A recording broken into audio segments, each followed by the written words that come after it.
محمد رسول الله والذين معه أشداء على الكفار رحماء بينهم تراهم ركعا سجدا يبتغون فضلا من الله ورضوانا سيماهم في وجوههم من أثر السجود إلى آخر الآية صدق الله العظيم. horta marka ugu horeysa waxaan rabaa inaanu u mahad celinno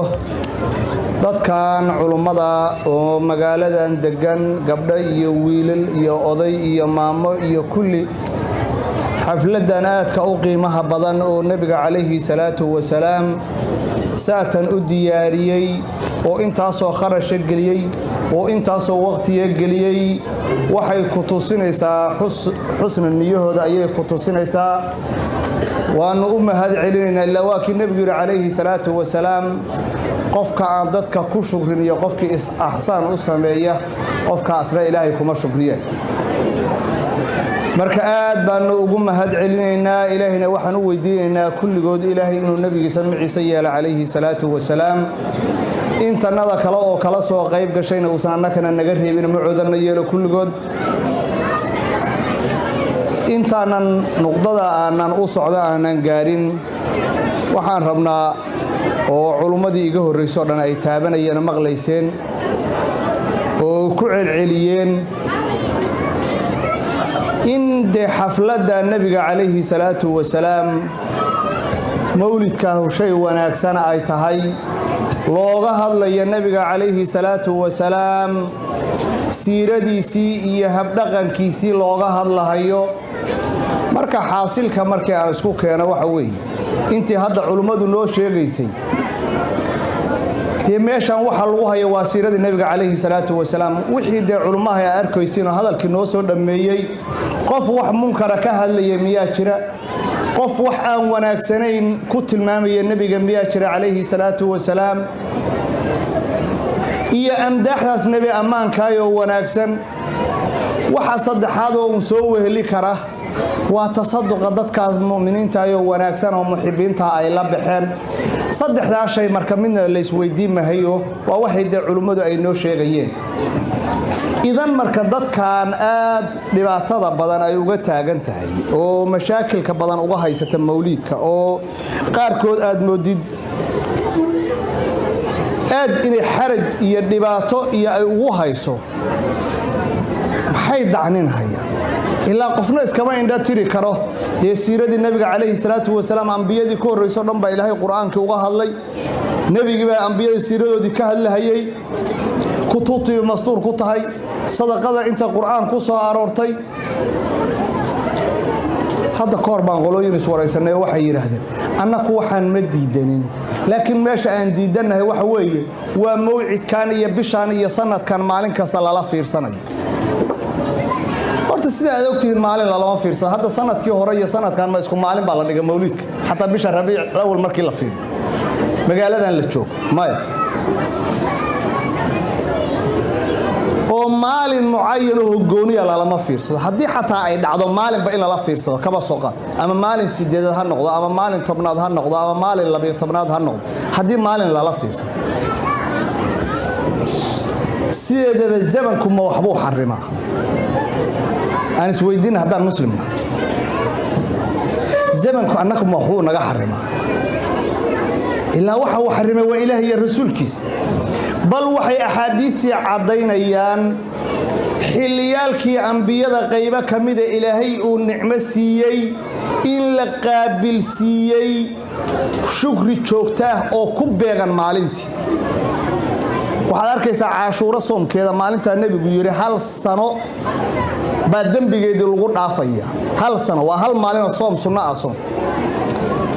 muxuu soomkeedu ku soo bilowday waa maalintii dee caashuuro nebi muuse ilaahay uu koriyey asagii qoomkiisii reer banu israa'iil fircoon iyo daalimkiina la halaagay iyo dadkii duqaadda nimco sanad kasta maalintii ku beegan nebiguna muxuu yidhi naxnu awlaa minkum bimuusa maalintiibuu ku beegan sidoo kale midaan usbuuc kasta socota oo nebigu markii la weydiiyey isniinta maxaad u soomaysaa yowmun welidtu fiihi waa maalintii la dhalay sidoo kale waa maalinka xaq lagu soo usbuuc kasto nabigu dhalashadiisa u dabaal degay meesha annaku sanadkii aan maalin iyo 2 iyo 3 iyo 4 aan isku gunnin usbuuciibu maalin kasta oo isniina uu soomayay asagoo nicmadaas ilaahay koonka raxmadda u soo daahiriyo uu qaabilsiinay hay ma markay yiraahdaan Soomaha dadkaas hadalkoodu noqon maayo marka Nabi Maxamed ba xaraam ku dhacay warta annaku Nabi Maxamed iyo shariicadiisii baan mutabic u nahay oo aan raacsanahay zaman horta wax ma u xarimay midda kale xataa dilay zaman baa wax xarimay waxaan isweydiinaa hadda waxaan ogsoonna holiday hadda tagtay oo Christmaska in badan bay dadkan mawlidka lagu diray waxay ka iclaaminayeen magaalooyin badan inay mu'tamaraad iyo ay ku leeyihiin iyo xaflada ay ku leeyihiin sanadkii hore waa kadalik sanadka soo socdana aan u fiirsana bal qof kasta ha u fiiri ayaku maxay la fiirsadeen tii xataa Kirishtanka bay la fiirsadeen hay war maxaa markii Nabi Maxamed xaqiisa loo dhaqaaqana dadka dhurwaa looga dhigahaya markii meel kale loo dhaqaaqana la leeyahay waa fiicanta ayaku ma joojiyaan 3 bilood ka hor baa la sii iclaaminaya oo la lahaa maalintaas Christmaska iyo maalmaha fasaxa waxa jira haye muxaadara jirta sanadkii hore sidoo kale loo iclaaminay kan dambe aan u fiirsan hay haduu zaman annaka aad leedihiin mawlidkii buu xarimay hayatiinana ha xarimay joojaan marka dadka yaan la tashwiish gelin dadkaanu waa dadka hadda aanu sheegi doono un qayba un kamid ah aan ka gudba marka mawduucan hadda aan rabo wax yar aan ka taabto oo ama 3 nuqdo aan ka taabto midda koobaad waxa weeye fadliga asxaabta nabiga iyo dadkii aalu beedkiisa mesela nabiga kaleeyhi salaatu wasalaam dee waxa isweydiin mudan hadda waxay culimadu nooga hadlayeen nabiga in la jeclaado kaleeyhi salaatu wasalaam iyo dadkii culimada asxaabta ahaa iyo dadkii a'immada ahaa sida ay nabiga u jeclaayeen ma nabi Maxamed kaliyahan jeclaanayna waa may nabi Maxamedna waan jeclaanayna wixii nabi Maxamed jeclaada yirina waan jeclaanayna haduu yiraahdo nabi Maxamed uu amrageed inaan jeclaano ama dhagax inaan jeclaano ama shakhsi aan jeclaano ama wax ruux leh ama waxaan ruux lahayn waa jeclaanayna ila nabiga kaleeyhi salaatu wasalaam qofku marka uu rumaynayo rumayntu ma aha nabi Maxamed kaliyahan rumeeyo rasuulka ilaahay inuu waa inaad rumaysaa nabi Maxamed inuu rasuulkii ilaahay uu yahay iyo wama jaa bihi an illaahi ta'ala wax allaala wixii ilaahay xaqiisa uu kala yimid anuu nabi Maxamed kaliyahan jecelahay xaqa uu la yimidna shuqulkuma leh ma socoto de marka waxa noqonayna qoladii ahlu kitaabka ahaayo kala tireen nu'minu bi ba'd wa nakfuru bi ba'd nabi Maxamed waxa uu na amray inaan jeclaano koow asxaabtiisii baa ka aalu beedkii baa kamid ah oo de quraankii kariimka ah uu cadeeyay ansaar jacaylkeedii buu yiri waa calaamatul iimaan qofka ansaar jecel ila waa dadkii nabiga kaleeyhi salaatu wasalaam magaalada Madiina ku ama aan tacdiiminayn inaanu nacno oo u caroono oo ka bari noqono ilaahay uga bari noqono ka fogaan marka nuqdada koobaad fadaaisha asxaabta waanaki xala ka soo hadalnay saxaabi waxa la yiraahdo nabigu wuxuu yiri kaleeyhi salaatu wasalaam xadiidka saxiixa oo imaam al-Bukhari ay ma badan wariyeen لا تصبوا أصحابي فوالذي نفسي بيده لو أن أحدكم أنفق مثل أحد ذهبا ما بلغ مد أحدهم ولا نصيفه تتاوحا كوريس آيات القرآن كاي horta bal marka hore aan kelmad iska nidaan aayada quraanka hadda aan ku furfurano waa kii ilaahay quraankiisa uu ku yiri muhammadur rasuulullaahi walladina ma'ahu ashidaa'u 'ala al-kuffar ruhamaa'u bayn dadka gaalada waa ku adag yihiin waa dadkii raayatul islaamka soo koriyeen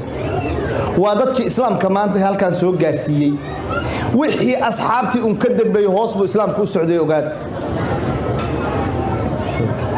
ruhamaa'u baynahum waa dad isku naxariisanay oo isjecel oo isxariirinaya تراهم ركعا سجدا يبتغون فضلا من الله ورضوان وحد أركيسا بل يكون ركوع سن oo sujuudsan maxay dalbayaan fadli iyo ridaha ilaahay bay dalbayaan waxay aymadu yiraahdaan waxa lagu sifeeyay asxaabtii nabiga bi kathratil amal wal ikhlas labadaas ilaahay ku sifeeyay inay amal badan la iimaanayeen inay waliba ikhlas ay kula iimaanayeen waa tasgiyo ilaahay u tasgiyay وأنك حال سوق هذا حافظ وينايو حافظ المغرب ابن عبد البر ويري وأنا لك كافي بينا وحكى بحث النبي وإجماع قف إسلام كأئمة أهل السنة والجماعة قديما وحديثا قف يراهده عدول معهن أصحاب النبي الله ما هي أما قف كمل من لابس الفتن ومن لا قف كفنوين كيسو غاري أو أريمهاس لا كلمي iyo qoladii aan dhex gelin oo horteed ama dhimatay ama ka fogaatay kulligood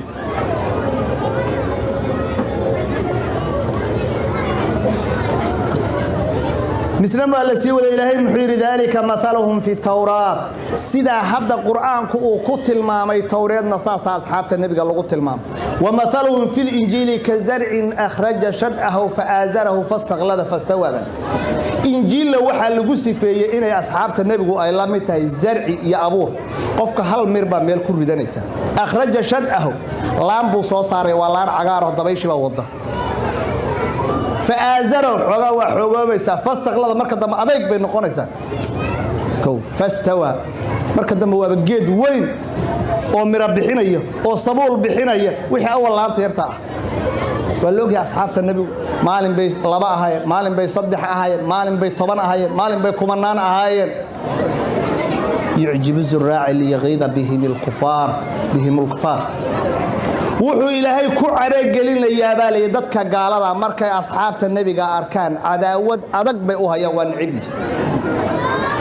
bal hada balaayada u firsay ليغيظ بهم الكفار وماشى إمام المالك أوليه قفك أصحاب النبي محمد قفك مدى عاية وعروسية كوة رافضة دا يوكالي وكاف هاي القرآن كإلهي وحكو عدي كوة وعرونا يا أصحاب النبي قال نعب إني قال ديه وعد الله الذين آمنوا وعملوا صالحات منهم مغفرة وأجرا عظيما ما دام هلقن كاس أيسو قالين إلهي محوسيي بلانقاد وعد الله الذين آمنوا وعملوا صالحات منهم مغفرة وأجرا عظيم منهم تاوحي أيمدوا يراهدا وجنسية تبعيضية ما كل مغفرة وأجرا عظيم وحي الزلادة إياها فواده وكان عورت إلهي وإذن دافين وأجرا عظيما شننا واليه sidoo kale Abdullah ibn Umar wuxuu markaa asxaabta ka hadlay hal maqam oo saxaabi uu istaaga saacad waxay ka khayr badan tahay buu yiri midkun umrigiisa dhan amalka u leeyahay xadiiska Imaam Ahmad warimi ومدن هذا الشيء عائشة يرى ترى حديث كمسلم كوحال أمرين يوقفران دلبان أصحاب النبي يكون وعي مركا أصحاب النبي وحي نوتا جنتا بمنزلة الوالد بل وكسي أوليسي محايلي آبها يهويا تأبار إني ما صبي بالوي لكن آية تزكية سمجرت أصحاب النبي محمد سإلهي بتزكية dad cuduula inay yihiin dad ahlu janna inay yihiin dad khiyaara inay yihiin oo nabi maxamed ba tasgiye kaleey salaatu wasalaam oo ijmaa'ul umma tasgiye marka waxba kama sheegay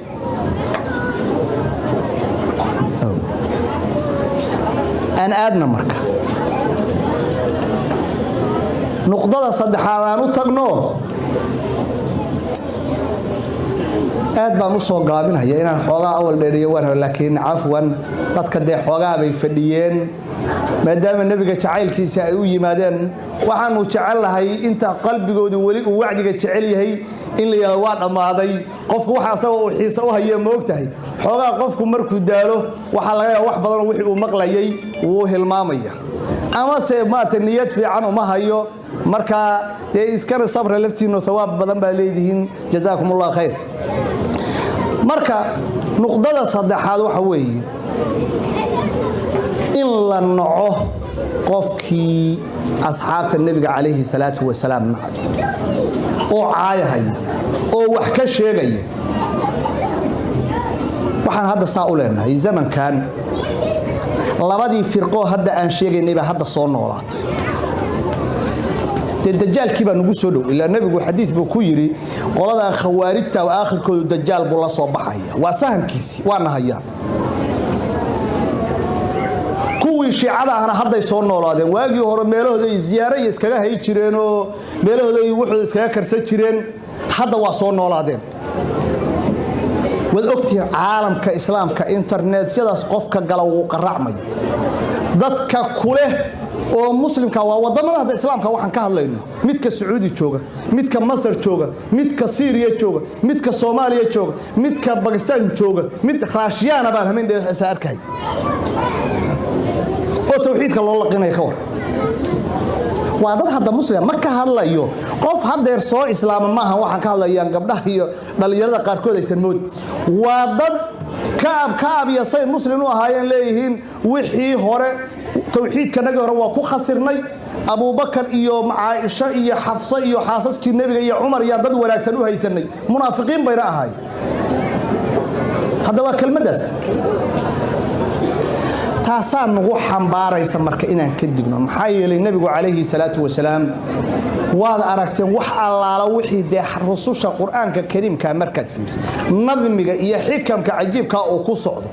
rasuul kasta waaqica uu jooga waxa taagan uu ka digay wixii ummadda maslaxadoodana uu ku hanuuninay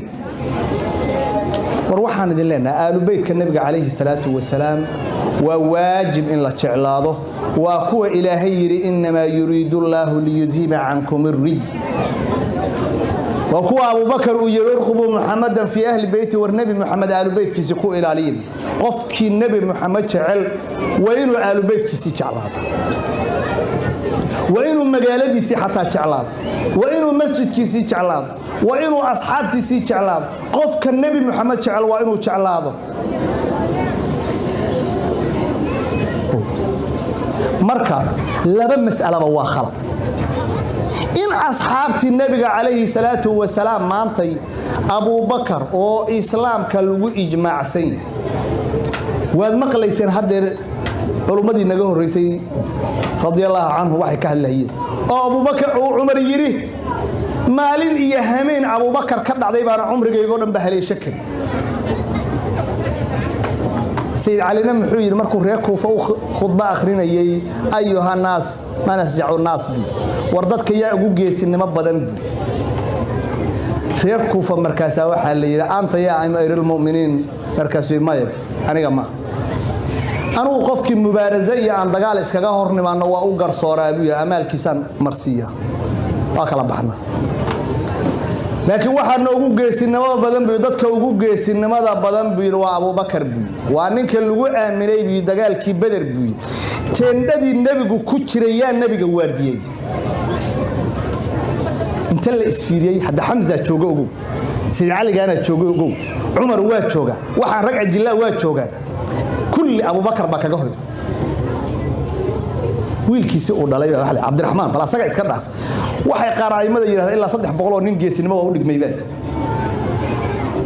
bal og yarmug iyo wax uu ka gees inta mubaarazada ku dil Cabdiraxmaan bin Abu Bakar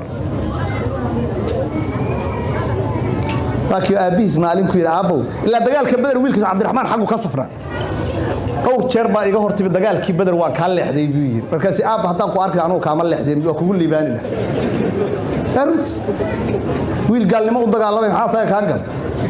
anuu kaama leexdeen buu yiri ord waa safakatay markuu de soo islaamay ka bacdi waxa la isku waafaqay buu Abu Bakar inuu teendada nabiga ku jiro uu waardiyeeyay Sayyid Ali wuxuu markaan habba cabaar dagaalamaan soo noqday buu yiri oo sidahdabi bal nabiga baa wadnaha u farta ku hayaa buu marka wuxuu yiri marna qolku nala roga hayaa buu yiri waa dagaalama hayaa markuu nala riixaba inta soo noqdo buu teendadii hor istaagayaa buu fiir كلي نينك النبي قال وآمن الرجل كلو حتى وحو كو آمن لا هذه عدو بس والنبي محمد قفك النوع كوها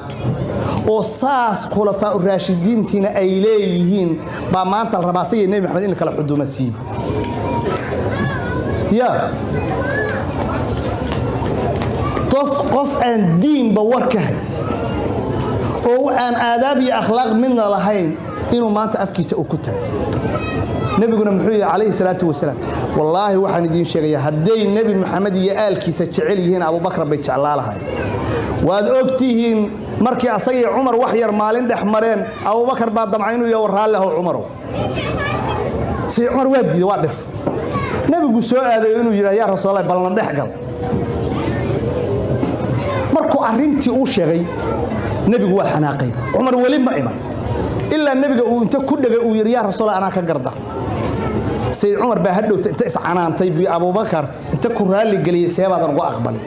مركو صون وسوى النبي قال لك النبي مركو أركيب وحب بالله بينه هل أنتم تاركوا لي صاحبي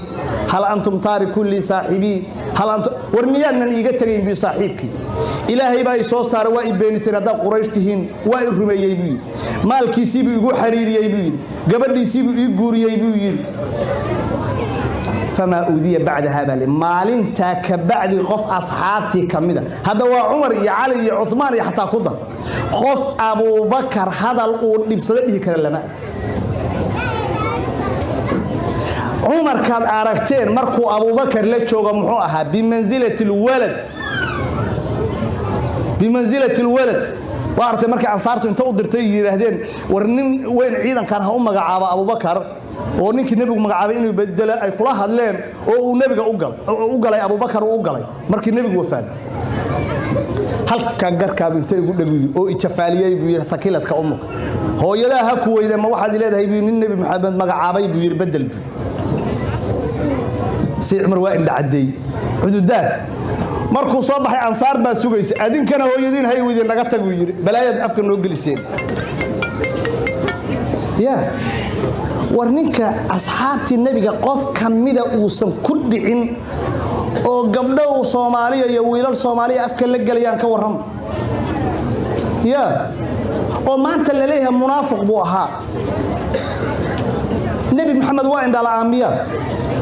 soo wahyigu ku soo dagahay ma ahay nabi maxamed alayhi salaatu wasalaam in huwa illa wahyu yuha ilaahi ulay munaafiqan ma arkeen miya inta dhex fadhiyay هي gabadhii nabigu qabay baa loo yimi tawaati hada sheekhu uu sheegay qofka kale oo saxaabiga qof suxbadiisa inkiram ma gaaloobayaan si raajixa laakiin Abu Bakar qofkii yiraahdo saxaabi maaha binnas alquran buu beeninaya waa gaaloob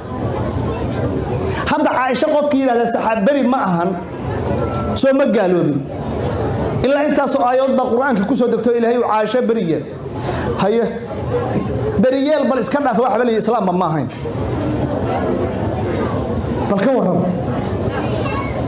وروح النوع عسى التوحيد قوليها إنكم قصص صعدان هذا قبله وأشادرين معك أشادرين وإنكم قصص صعدان هالدير إنكم قصص صعدان سوماليا يتشوغان ملك ساي يتشوغان وتعالم كمال كستوي حدا يدح قلي هي كو أركيسا وكو سوماليا قاطدتك سيدي عارق وبرينا هي labadii firqaba hadda waa labada firqo oo la dhihi karo wax magac islaamba huwa waa labada ugu xoog badan sidan war marka qalbiga nagu waasac buu u yahay inaan nabi maxamed jeclaano Abu Bakar iyo asxaabti nabiga oo dhan aanu jeclaano aalu beedki nabiga aan jeclaano wax ummahaadki nabiga ana azwaajti nabiga oo ummahatul muuminiinki aan jeclaano waasac buu u yahay aan qaadam balaayadan aan ka digtoonaan shabakadahan iyo ilmahanagu ay galayaan hadda waad ogtiin qaarkiin mindha sanad ka hor waxaan arkay Ingiriiska gabar baa say internet ugu jirtay hooyo waxba ma araga nuurkii baan anigu arkay kaalay ila qolo kirishtan ay ku xirnay waaba gaalowday hoob arday bay rabtay inay gaalaysiiso saawleed gabadha waa fiicanta waa makhbiya guriga ii dhex fadhisa kirishtanimada la soo dhaqan habartii bay tir hooyo kala meesha nuurka adna gal war ala hadarin aan ku sugnaano waxaan la midnahay maanta dhurwaax halkaan liba baarin halkaan dhurwaa ka tagay halkaan libax ka tagay halkaan weer halkaan dugaa kale waa in geeska laga istaaga Soomaa waa inaan la soconaa ilmahanagu meelaha ay galayaan dadka ay wax ka qaadanayaan haddii waad ogtihiin qof kasta Soomaaliya wuxuu inta Mareykan inta laga diray Soomaaliya isku qarxinaysay Syria ku dhimanaysay kuwa hadda la leeyahay gabdho dhan baa la leeyahay wiilal dhan baa la leeyahay inta xabisyada ku jirta marka hore maan ogaano wiilashada iyo gabdhaha nagu meesha ay aadeen wadada ay ku socdaan ya alwiqaayatu khayrun min al-ilaaj war ina tiraahdo aan wax daweeyo maxaa ka fiican marka hore cudurka horta ina ka dhowrsid ka carartid ya inaad marka hore isbalaayada ka fogaatid baa kaaga khayr badan marka laba ama saddex imaam baa ka soo qaadanaya dadka noocaas oo kala tacaamulka lagula tacaamulayo imaam ahmed wuxuu yiri markuu asxaabta ka hadlayay buu yiri min as-sunnati dhikru mahasin ashabi rasuulillaah sallallahu alayhi wasallam nabiga sunnadiisi waxa kamid ah buu yiri asxaabta nabiga mahasintoodii kaliya in la sheego buu wal kafu alladhi jara baynahum wixii dhex marayna aan waxba laga sheegin waa midaan xalay sheegayna asxaabta nabigu macsuumin horta ma laakiin waa dadka wax yar markay ka dhacaan waa soo noqonaya waxay leeyihiin saabiqa ka weyn bay leeyihiin oo waxa yarkaayo ka dhacay wax ka weyn bay leeyihiin waa dadkii diintan islaamka darwatul majd halka geersi waxa isweydiin mudan ilaahay qofka ma wuxuu u qabtaa xumaatada kaliya wanaagiisa uma qabto maya in Allah la yudii'u ajra al-muhsinin ragga inta diinta islaamka u soo halgamay oo ku soo baaba'ay oo rafaadka u soo maray oo saa ilaahay u tasgiyay ma xoogaa yar oo ay sameeyeen oo laba hadal oo isdhaafsadeen ama wax yar oo isdhaafsadeen ba ilaahay ugu baabinaya waxoodii bal ilaahay inta waa ka kariimsay hada koorba Abu Zur'at ar-Razi ba waxa u yimid nin wax ka sheegaya Muawiya iyo ku dhex jira marka Suuriya waxaan ku leeyahay Muawiya khasmigiisu buu yiri waa nin kariim abi Sayyid Ali waa la yaqaanaa ninka ay isku dhaceen rabbiga Muawiyana waa rabbi rahiim abi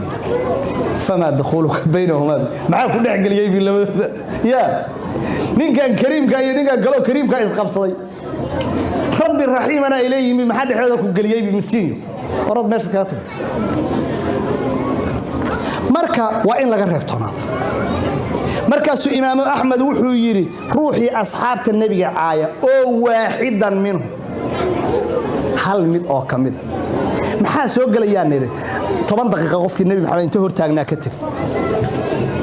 haya Muawiya haddana waxa loo dhigtay iyo rag waa ragii kutabada ah waxyiga nabiga u qori jiray kamid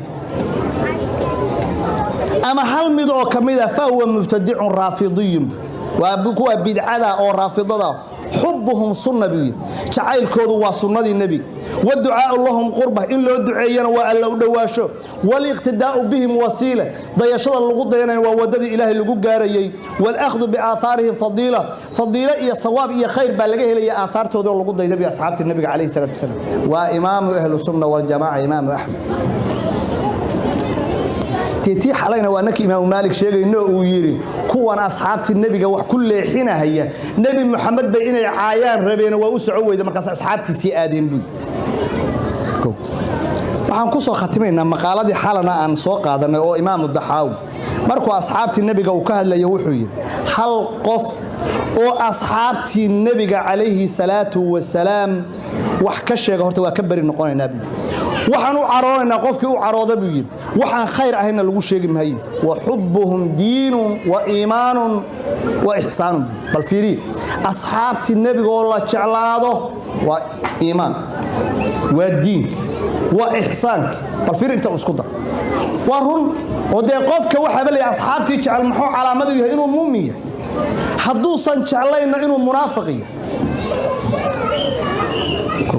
وبغضهم كفر ونفاق والضغيان بي قفك أصحابتي النبي عليه الصلاة والسلام أعرضنا وكافر بي منافق وضاغي حد بي وهذا إمام الضحاوي كتاب كيس عقيدة أهل السنة والجماعة وهو كتاب لقوا إجماع سيه هو أهل السنة والجماعة وحا كتاب كاكوخر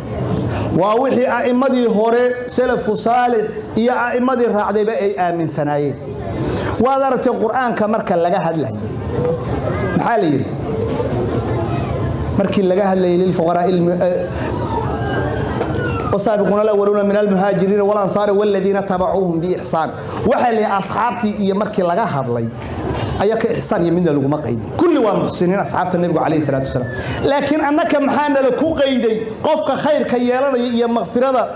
dadka asxaabtii nabiga wa taabiciihum bi ihsaan wanaag ku raacay oo ayakay ku dayday marka waxaan iskaga digaynaa oo aan kugu khatimaya kelmadda ibn khaldun ka wuxuu leeyahay ajiib kitaabkiisa muqaddamada wuxuu leeyahay qofku waana midda Soomaali hadaan hanala ku ibtileeyay hadduu shay raadiyo buu asagoo tacasub iyo laab la kac ku jira buu uu isiraad xaq aad raadisid buu ibn khaldun kun ajiib u ah waxa adag buu sida uu ku haleelay buu هذا فير وحن إندها يجساري قف بقى مسألة كوده هالليس وقف بليه وحقو شيء جرويني مثلا ماشي يسيب تاجيه بري ماشي يسيب كم يسايا وح كان يه وتعصب قف كانوا قالوا تعصبه قالوا تعلاضي قالوا أركا كلي قد إنه حقتهاي وح كلا يسمع حقها وح كسر مركا أوشة qofku marka asagoo tacasubka noocaasa ama firqaha u tacasubo ama qolaha kala u tacasubo ama wax ruuxu rabo u tacasubo haduu dabca inuu xaq raadiyo waa adag tahay biyo sida uu ku haleelay waxa uu shaydaanku u qurxinaya waa meeshii uu joogay iyo tacasubkiisi bas hadiisa uu ku raadiyay buu yiri i'tidaalul haal asagoo ku sugan haduu qofku wax raadi xaalkiisu ka muxtadil war xaq raadi hadduu ku raadsan kitaabkan fiiri imaamkan qowlkiisa fiiri imaamkan qowlkiisa fiiri imaamkan qowlkiisa fiiri imaamkan qowlkiisa fiiri waxay u badan tahay qofka inuu xaq haleelay hadda waxa dadka u gacan gelinayo waa laab la kacaas qofka waxa la leeyahay ahlul baytka nabiga ay jecel yihiin baa leeyahay shiicadu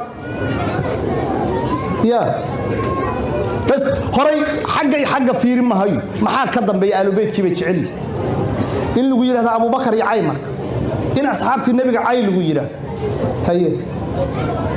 كوا كلا هل كان بيور دينه قالوا بيت بمشي رواد ما دين بيه نقطع يا والله هلا وقت النبي جاي مال ما كدم بيسوي شوق هنا والله قال شيء وحالوا بيت اللي مشي بالفير وبخاري يا مسلم كيف بأسانيد دودي كبوا حارة على البيت كيف وواحد كير كلا الأرج وهذا الملك الدولة الإسلام وجودا بيسوي محا عبد الوهاب استعمارك وسووا دنا وحي مالها هي حجاز يسأل البيت كيف ما هاي يا labadaba marka waa arkaysa marka waxaan idin leeyahay oo idin kaga diya war laab la kacan dad iska ilaaliyo laab la kacan la degdegahayo qofku waxa taani wixii qofku uu yaqaanana ha ku dhaqaaqo wixii uu san aqoonna dad ehel u aad shariicada islaamka ka raadsi laab la kacan inta lagu yiraahdo shiicadu mawlid bay dhigaysaa shiicadu hadii alla ku rooyahay waxay dhigahayaan hadii alla ku rooy ziyaarooyin ahlul baytkii bay jecel yihiin horay ha iskaga dhaqaaq maxaa ka dambeey nabi maxamed laftiis bal fiiriya qofku haduu fikra aqliga kaliya wuxuu ku ogaa kara waxay leeyihiin sayyid ali ba khalaafada iska laha waxa sayyid umar iyo abu bakar iyo loo baabiinaya loo caayaya sayyid ali ba khalaafada ka dhacay okay oo nabiga kala dardaarmay inaysan asxaabta kaliya jareexayneen waxa ku tusinaya nabi maxamed alayhi salatu wasalaam haduu qof cadeeyay muxuu dadka dhan ugu sheegi waay waxa waxa sirriya ka dhigay سيد علي سوانينك اللوجي وسيد عمر ويد هالكا والله هدي اللوجة هي بيوسف بيونس حق ولا حنين محو شيء ويهودي وأبو بكر على النبي وقال دردار فين سيد علي لفتي سبع عيبين هذا وعيبت أوين هي إهانة أوين أسيب الدوشة كسارية والنبي جيب كساريا عليه الصلاة والسلام وشريعة الإسلام كلهم بكساريا أي كدقة يوم وحنا لجوك كلسوناك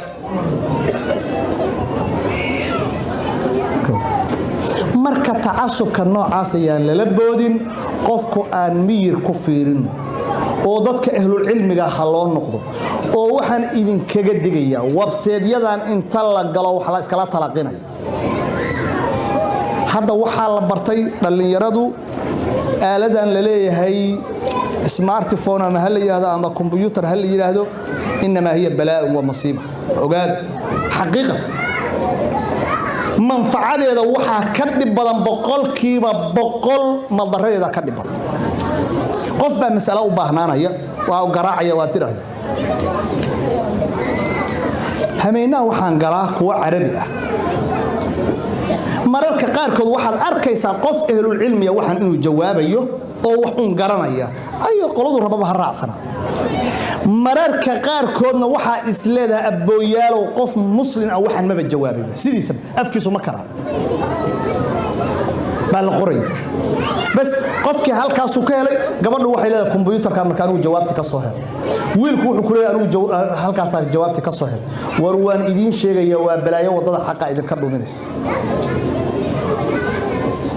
war dadka culummada baa jooga qof kasta meesha uu joogo dadka culummada ay ugu dhow xaqaha ka dhageysto wixii ka ishkaal gala ha ula noqdo aaladan ma noqonayso lamana ictimaadi kara sharciyan wax uu qofku qabsan karana ma marka raallina ahaada waa in ku dheereeyay أول أنت سين لقاسي ديريان ربنا لكن ضدكوا حقا ودالين جزاكم الله خير والسلام عليكم ورحمة الله وبركاته.